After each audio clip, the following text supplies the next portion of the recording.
Hello guys, solution is the best में आपका स्वागत है। आज मैं आपके साथ डिस्कस करने वाली हूँ BA program first semester education का एक सब्जेक्ट है basic concepts and ideas in education. तो इससे पहले मैंने फर्स्ट चैप्टर कंप्लीट करवा दिया था, उसमें हर एक टॉपिक मैंने आपको अच्छे से कवर करवा दिया था। अब हमें पढ़ना है जो सेकंड चैप्टर है शिक्षण के बारे में, अधिगम की अवधारणा के बारे में, स्कूली शिक्षा और शिक्षक के बारे में, प्रशिक्षण के बारे में। इसमें पूरा टॉपिक इसमें आज मैं आपको कवर करूँगी। अगर आप मेरे चैनल पे नए हैं तो मेरे चैनल को सब्सक्राइब कर दीजिए और बेल आइकन को प्रेस कर दीजिए ताकि इससे रिलेटेड जो इम्पोर्टेंट क्वेश्चंस हैं मैं आपको प्रोवाइड करवा सकूं।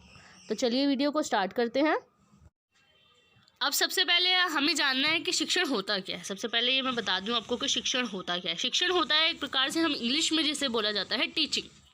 कि हम किसी चीज़ को किसी भी जैसे कि हम एजुकेशन दूसरों को प्रोवाइड करवाते हैं तो हम वो टीच कर रहे होते हैं, टीचिंग दे रहे होते हैं, मतलब कि उससे इंग्लिश में बोला जाता है टीचिंग, शिक्षण जिसे हिंदी में बोलते हैं। तो एक प्रकार से कोई शिक्षक जो होता है स्कूल्स वगैरह में जो पढ़ाए जाते हैं, जो शिक्षक द्वारा जो हमें एजुकेशन प्रोवाइड करवाई जाती है तो वो टीचिंग होती है कि वो हमें टीच कर रहे हैं, वो हमें पढ़ा रहे हैं या कुछ सिखा रहे हैं। तो शिक्षण का अर्थ अगर हम एक प्रकार से हम इसे एग्जैक्ट डेफिनेशन के रूप में देखें तो इसे शिक्षण एक सामाजिक प्रक्रिया है। सामाजिक प्रक्रिया ही शिक्षण है। और जो शिक्षण है वो शब्द किससे निकला है? अंग्रेजी भाषा के टीचिंग शब्द से निकला है, जिसका तात्पर्य है सिखाना।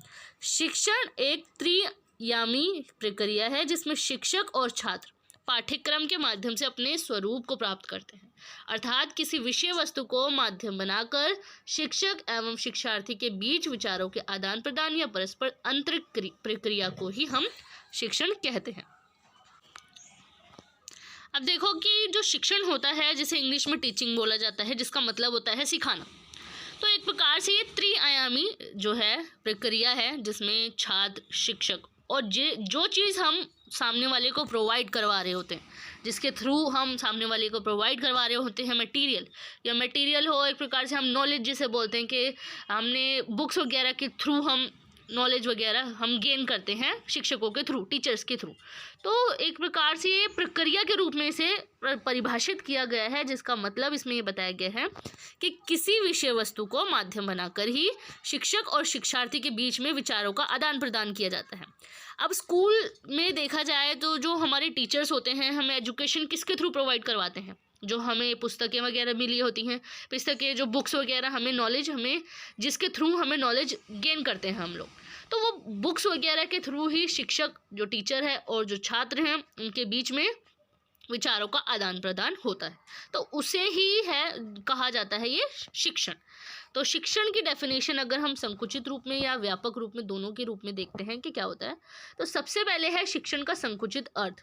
कि शिक्षण के संकुचित अर्थ का संबंध स्कूली शिक्षा से है, जिसमें अध्यापक द्वारा एक बालक को निश्चित स्थान पर एक विशिष्ट वातावरण में निश्चित अध्यापकों द्वारा उसके व्यवहार में पाठ्यक्रम के अनुसार परिवर्तन किया जाता है। इसमें शिक्षक द्वारा विद्यार्थी को कक्षा में कुछ ज्ञान या परामर्श दिया जाता है। अब जो शिक्षण है, शिक्षण क्या होता है कि अगर संकुचित अर्थ देखें तो स्कूल्स में जो टीचर्स हमें नॉलेज प्रोवाइड करवाती हैं तो उसे ही शिक्षण कहा जाता है। किसके थ्रू? कि एक जो हमें निश्चित अध्यापक मिले होते हैं, जो टीचर्स हमें जो मिले होते हैं, जितने लिमिटेड हमें टीचर्स मिले होते हैं वो अलग अलग सब्जेक्ट्स के हमें पढ़ाते हैं। जैसे कि हिस्ट्री का अलग हो गया, पॉलिटिकल साइंस का अलग हो गया, इंग्लिश के सब्जेक्ट की टीचर्स अलग होती हैं। तो अलग अलग क्लासेस के लिए अलग अलग टीचर्स अवेलेबल होती हैं। तो उनके लिए जो है उनके पाठ्यक्रम के अनुसार ही उनको जो बुक्स वगैरह उनको मिलती है, उनके व्यवहार में परिवर्तन करना ही शिक्षण कहलाता है। तो जो शिक्षक होता है वो विद्यार्थी को कक्षा में कुछ ज्ञान या परामर्श दिया जाता है।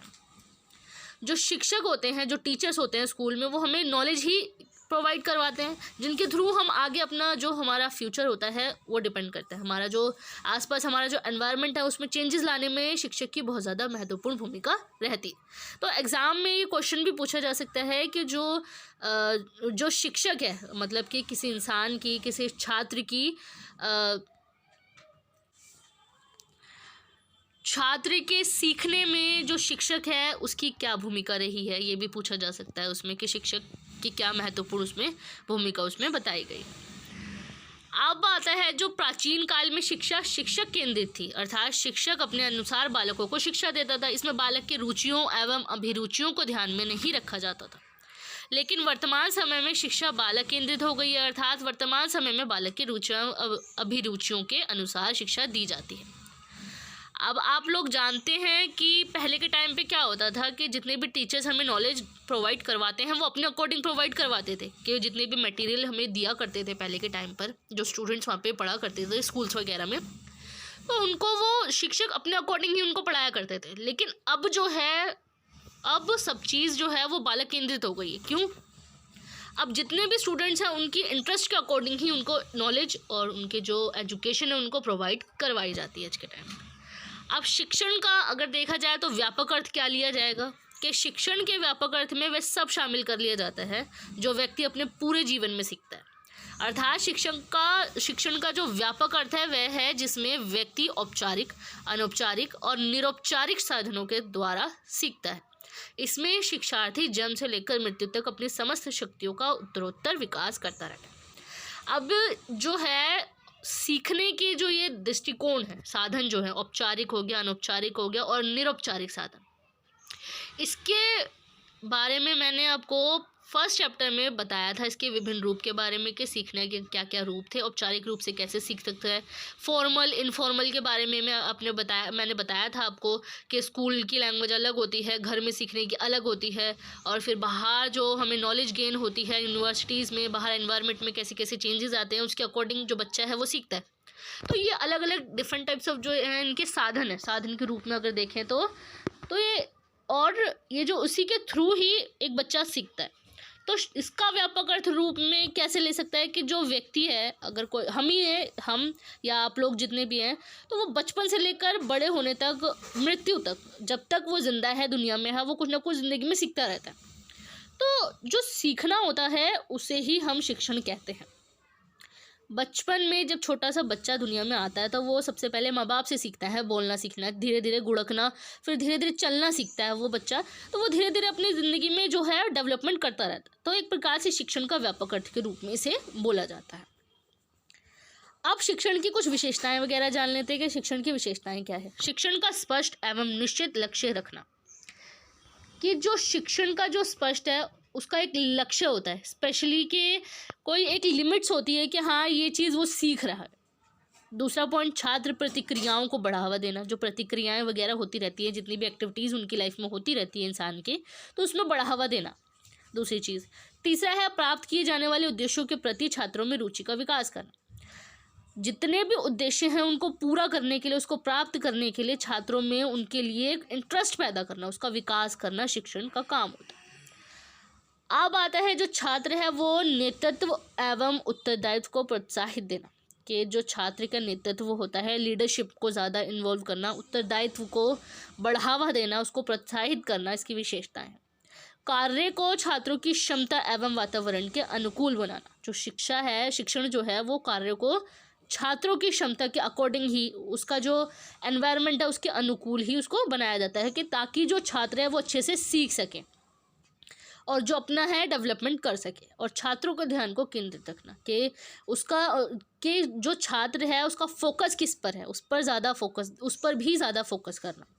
7th है कि पूर्व ज्ञान के आधार पर नवीन ज्ञान प्रदान करता है। पूर्व ज्ञान के आधार पर के मतलब कि पहले जितनी उसको नॉलेज मिली हुई है उसी के आधार पर ही नई उसको नॉलेज प्रोवाइड करवाना, उसी के थ्रू। ये नहीं कि पुरानी चीज़ों को हम सीख लिया तो उसको भूल जाएं, ऐसा नहीं है कि पुरानी चीज़ों को भी याद रखें और साथ साथ नई चीज़ों को भी सीख सकें। त्रुटियों को निर्धारित करना और उन्हें ठीक करना, त्रुटियां होती हैं गलतियां चेक करना कि कहाँ पे हम गलतियां कर रहे हैं, उसको देखना और उसको ठीक करना। 9th है छात्रों की प्रगति का मापन एवं मूल्यांकन करना। शिक्षण का काम ये होता है, जब कोई शिक्षक होता है किसी छात्र को सिखाता है तो छात्रों की वो प्रगति भी देखता है कि वो प्रोग्रेस कितना कर रहा है, वो उसका मूल्यांकन भी करता है कि कहाँ तक वो पहुँच चुका है। और 10th है परीक्षा के परिणाम से छात्रों को अवगत कराना। जो भी शिक्षक छात्रों को जितनी भी नॉलेज प्रोवाइड करवाता है, तो वो एग्ज़ाम्स भी होते हैं, स्कूल्स वगैरह में देखा जाए तो एग्ज़ाम्स होते हैं। एग्ज़ाम्स के बिहाफ पर ही देखा जाता है कि जो छात्र है कितना एलिजिबल है, कितना पढ़ सकता है और कितनी नॉलेज उसने गेन करी, तो उसी बिहाफ पर हम पता लगाते हैं। 11th है शिक्षक का ईमानदार होना। शिक्षण जो है वो शिक्षक का ईमानदार होना बहुत ज़्यादा ज़रूरी है इस बिहाफ पर, क्यों? क्योंकि अगर शिक्षक सही ढंग से उनको नहीं नॉलेज प्रोवाइड करवाएंगे तो छात्र जो है वो गलत ट्रैक पर निकलने के ज़्यादा चांसेस हो सकते हैं। तो ये भी एक कुछ विशेषताएं इसमें बताई गई। अब है शिक्षण की आवश्यकता एवं महत्व। कि जो शिक्षण है मतलब कि जो भी टीच किया जाता है, मतलब पढ़ाया जाता है, जो भी चीज़ जो है स्टूडेंट्स को सिखाई जाती है, तो उनकी आवश्यकता क्यों होती है छात्रों को, तो वो जानते हैं कि इसका महत्व क्या है, कि शिक्षण का महत्व। अगर एग्ज़ाम में पूछा जाए कि जो है इंसान को, जो छात्र है उसको सीखने की क्या ज़रूरत है, अपनी लाइफ में सीखने की क्या ज़रूरत है, अधिगम की आवश्यकता क्यों है, या शिक्षण, या एक प्रकार से इसे अधिगम भी बोल सकते हैं कि सीखना सिखाना भी होता है। शिक्षण होता है सिखाना और अधिगम होता है सीखना, तो इन दोनों में कंफ्यूज नहीं होना कि क्या है। तो अधिगम अलग है टॉपिक और शिक्षण अलग है। तो जो शिक्षक द्वारा हमें सिखाया जाता है वो शिक्षण होता है, और जो छात्र सीखता है वो अधिगम होता है। तो इसकी शिक्षण की आवश्यकता क्यों होती है ये जानते हैं। पहला पॉइंट है कि शिक्षण एक कौशल युक्त प्रक्रिया है। शिक्षण का तात्पर्य ज्ञान प्रदान करना होता है। किसी इंसान के अंदर स्किल्स डेवलप करने के लिए शिक्षण का होना बहुत ज़्यादा ज़रूरी है, कि किसी के थ्रू हम नॉलेज गेन करें वो ज़्यादा ज़रूरी है, क्योंकि हमारे अंदर जो है जो स्किल्स हैं उसका डेवलपमेंट होना बहुत ज़्यादा ज़रूरी होता है आगे अपना बेटर फ्यूचर के लिए, अपने बेटर करियर के लिए। छात्रों के व्यवहारों और मनोवृत्तियों में शिक्षण द्वारा परिवर्तन लाया जाता है, कि जो छात्र हैं, जो स्टूडेंट्स हैं, उनकी जो बिहेवियर है, उनकी मेंटालिटी, उनका जो बिहेवियर है, उनका जो नेचर है, उनमें चेंजेस लाने के लिए शिक्षण की बहुत ज़्यादा ज़रूरत होती है। तीसरा पॉइंट है वर्तमान तथा भावी जीवन की सफलता के लिए शिक्षण एक महत्वपूर्ण साधन के रूप में है। वर्तमान और भावी जीवन की सफलता के लिए, वर्तमान जैसे कि मैंने बताया कि प्रेजेंट में जो उसकी लाइफ है, और फ्यूचर की जो उसकी लाइफ स्टाइल है, उसमें वो अपने करियर में सक्सेसफुल हो सके, अपना फ्यूचर सिक्योर कर सके, उसके लिए बहुत ज़्यादा ज़रूरी है शिक्षण। फोर्थ है अनुदेशन प्रारूप तैयार करने के लिए शिक्षण वैज्ञानिक आधार प्रदान करता है। अब देखो, अनुदेशन का मतलब होता है एक प्रकार से हम किसी को सजेशन देते हैं, एडवाइस देते हैं एक प्रकार से, तो वो उसी से ही कनेक्शन है इसका।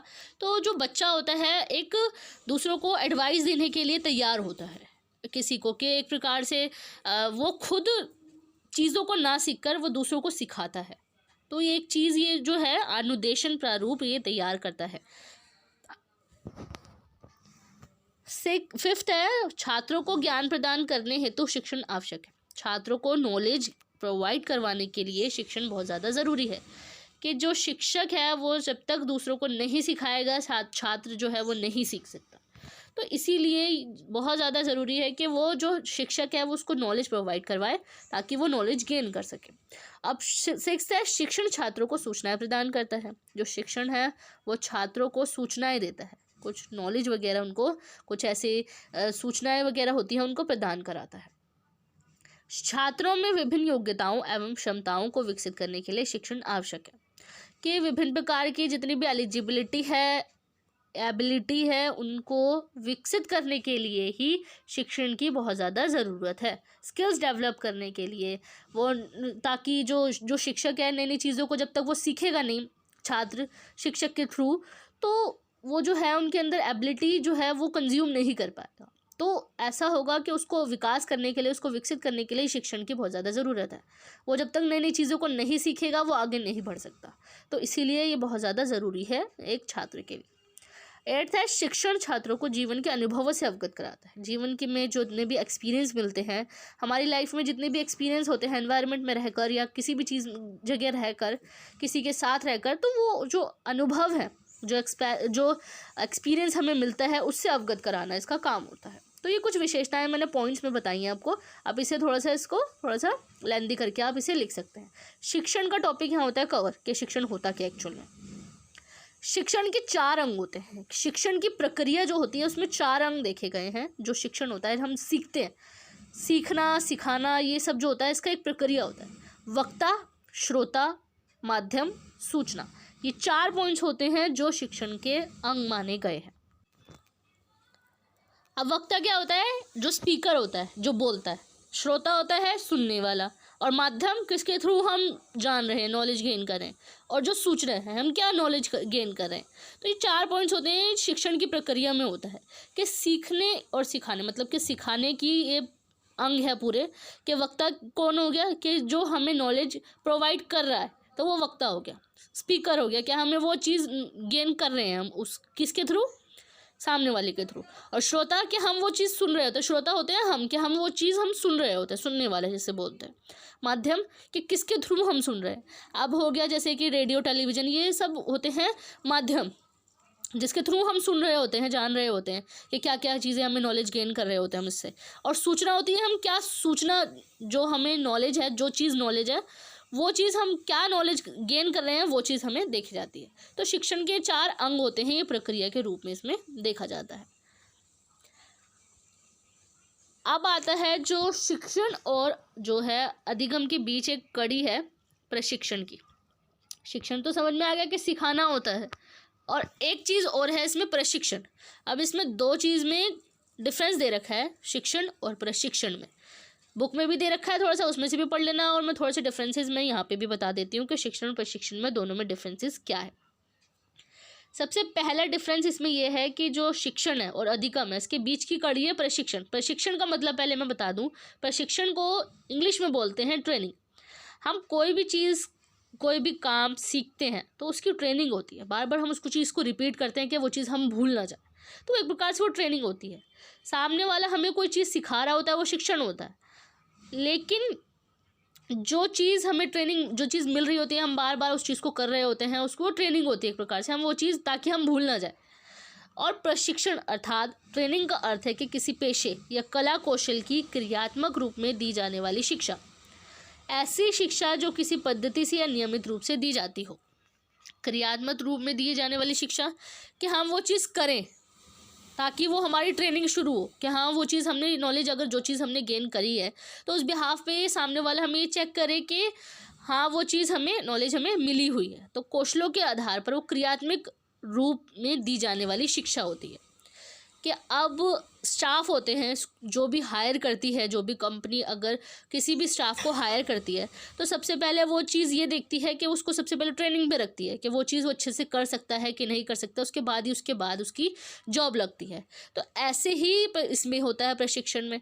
तो प्रशिक्षण जो होता है, सामने वाले को ये चीज़ देखी जाती है, कौशलों के आधार पर उसको देखा जाता है कि वो कितना कर सका है काम। स्कूल्स में जितने भी हमें ट्रेनिंग वगैरह किस बिहाफ पे दी जाती है, ट्रेनिंग दी जाती है, जैसे कि गेम्स वगैरह में हो गया, तो गेम्स में भी हमें ट्रेनिंग दी जाती है कि वो आगे जाकर कंपटीशन में अच्छा प्रदर्शन कर सके। तो प्रशिक्षण वही होता है जिसे इंग्लिश में बोला जाता है। तो ऐसी शिक्षा उनको दी जाती है जो किसी पद्धति से या नियमित रूप से उसे दी जाती है। अब इनके बीच में कुछ डिफरेंसेस भी हैं। प्रशिक्षण वह सुव्यवस्थित विधि है जिसके द्वारा व्यक्ति एक निश्चित उद्देश्य के लिए ज्ञान और कुशलताएं सीखता है। कि ज्ञान, नॉलेज मिलती है उन्हें, कुशलताएं वगैरह कि किस चीज़ में वो कुशल है, कितने एलिजिबल है, वो सब चीज़ें जो है वो प्रशिक्षण के थ्रू ही सीखता है। सुव्यवस्थित विधि के रूप में इसे देखा गया है प्रशिक्षण को। वैसे तो नॉर्मली लैंग्वेज में इसे ट्रेनिंग आप शायद इंग्लिश में जानते होंगे, तो इस बिहाफ पर आप इसे डिफाइन कर सकते हैं, लेकिन एग्जैक्ट डेफिनेशन जो एजुकेशन की लैंग्वेज में जो होती है, वो एजुकेशन की लैंग्वेज में इसे ही बोला जाता है। तो प्रशिक्षण उसे सुव्यवस्थित विधि के रूप में इसे देखा जाता है। कुछ अवधारणाएं इसमें बताई गई हैं कि सबसे पहले जो है शिक्षण जो है वो सैद्धांतिक अवधारणाओं से संबंधित है, जो सिद्धांतों के आधार पर ही उससे रिलेटेड है शिक्षण जो है। लेकिन जो प्रशिक्षण है वो ज्ञान का व्यवहारिक अनुप्रयोग है। कि व्यवहारिक रूप से मतलब कि ट्रेनिंग क्या होती है कि व्यवहारिक रूप दिया जाता है उसे, कि एक्टिविटीज़ की जाती है इंसान के थ्रू। वैसे तो जो शिक्षण होता है, सीख लिया उसने, अपने माइंड में रख लिया, वो आगे अगर कुछ करे काम तो हो जाएगा, वो तो वो अपने अकॉर्डिंग देखेगा कि वो कितना सीख सका है। लेकिन व्यवहारिक रूप दिया जाता है प्रशिक्षण के थ्रू। तो शिक्षण और प्रशिक्षण में दोनों में ये डिफरेंसेस है। दूसरा पॉइंट इसमें है कि प्रशिक्षण से शिक्षण की तुलना में अधिक विशिष्ट ध्यान दिया जाता है। जो प्रशिक्षण, जो ट्रेनिंग वगैरह दी जाती है, उस पर ज़्यादा फोकस किया जाता है इंस्टेड ऑफ जो शिक्षण है। शिक्षण क्या होता है? सिखाना। अब थर्ड पॉइंट है, शिक्षण नए ज्ञान को प्रदान करने की तलाश करता है, जबकि प्रशिक्षण एक विशिष्ट कौशल सेट विकसित करने के लिए उपकरणों और तकनीकों के साथ पहले से ही जानकारियों को तैयार करता है। शिक्षण क्या होता है कि नई नई नॉलेज जो होती है हमें गेन करनी होती है शिक्षण के थ्रू। जो हमें सामने वाला नॉलेज प्रोवाइड कर रहा होता है हम उसे गेन कर रहे होते हैं। प्रशिक्षण ये होता है कि नई नई चीज़ों को, नए नए विचारों को हम अपने अंदर सिमट कर रखते हैं। लेकिन प्रशिक्षण क्या होता है कि जो हमें पुरानी चीज़ें मिली हुई हैं, जो भी हमें कौशल, जो भी स्किल्स वगैरह जो हमें मिली हुई हैं, उसको सेट करते हुए, उस पर विकसित करते हुए, उसको विकसित करते हुए उपकरणों के थ्रू, कुछ तकनीकों के थ्रू, तो वो पहले की जानकारियों को तैयार करता है, बहुत अच्छे से मजबूत करता है कि हाँ वो चीज़ हमें आती है। स्किल्स डेवलप करने के लिए क्या होता है कि हम किसी भी फील्ड में आगे वर्क कर रहे होते हैं तो स्किल्स डेवलप करने की बहुत ज़्यादा ज़रूरत होती है, तो उसकी ट्रेनिंग वगैरह भी होती है ताकि वो हम उस चीज़ में हम बिल्कुल मजबूत हो जाएं, किसी चीज़ में उसमें कमी ना हो। तो ट्रेनिंग में ये डिफरेंस होता है। नेक्स्ट पॉइंट है, शिक्षण के उद्देश्य में से एक श्रोताओं के मन को समृद्ध करना है, जबकि प्रशिक्षण का मुख्य उद्देश्य क्या होता है कि व्यक्तियों की आदतों या प्रदर्शनों को ढालना है। जो श्रोता होते हैं, श्रोताओं के मन को समृद्ध करना होता है, सामने वाले को जो हम सामने वाले को नॉलेज प्रोवाइड करवा रहे होते हैं, तो उनके मन में को समृद्ध करना होता है कि उनके मन में जितनी भी नॉलेज है वो नई नई चीज़ों को सीखे, अपने अंदर समेटते जाए, उनके मन में समृद्धि लाए। लेकिन जो प्रशिक्षण होता है उसका उद्देश्य क्या होता है, जो व्यक्ति की आदत होती है और जो उसके प्रदर्शनकारी है, प्रदर्शनों को ढालना इसका काम होता है प्रशिक्षण का। नेक्स्ट पॉइंट है, शिक्षण आमतौर पर शैक्षणिक दुनिया के संदर्भ में है, जबकि प्रशिक्षण व्यावसायिक दुनिया से जुड़ा हुआ है। जो शिक्षण है वो शैक्षणिक दुनिया के संदर्भ से है देखा गया। शैक्षणिक दुनिया क्या होती है, जो हमारी जो पूरा वर्ल्ड है वो एजुकेशनल है, कि हाँ एजुकेशन से रिलेटेड ही हर चीज़ है इसमें, उसी के संदर्भ में ही जो है हम नॉलेज प्रोवाइड करवाते हैं सामने वाले को। लेकिन जो प्रशिक्षण होता है वो व्यावसायिक दुनिया से जुड़ा हुआ है, बिजनेस इसके थ्रू ऐसा होता है कि बिजनेस भी इससे कनेक्शन कि जो हमारी दुनिया है उसका व्यावसायिक दुनिया उससे कनेक्शन एक प्रशिक्षण का, क्योंकि ट्रेनिंग के थ्रू ही जो इंसान है जो स्किल्स अपनी डेवलप करता है उसी बिहाफ पर आगे वो अपना करियर बना सकता है, अपना फ्यूचर बना सकता है, और आगे अपना जो बिजनेस करना चाहे या जॉब करना चाहे तो वो अपने अकॉर्डिंग ही वो करता है। तो उसका कनेक्शन किससे होता है, व्यावसायिक दुनिया से। तो ये कुछ पॉइंट्स मैंने बताए हैं, 4 पॉइंट्स इसमें शिक्षण और प्रशिक्षण के बीच में डिफरेंस। बुक में कुछ और पॉइंट्स भी दे रखे हैं, आप वहाँ से जाके पढ़ सकते हैं ताकि आप और अच्छे से इसे एक्सप्लेन कर सकें। तो मैंने इसमें बताया शिक्षण और प्रशिक्षण के बारे में, और बाकी जो डिफरेंसेस हैं मैं नेक्स्ट वीडियो में मैं आपको कवर करूँगी। And thanks for watching my video.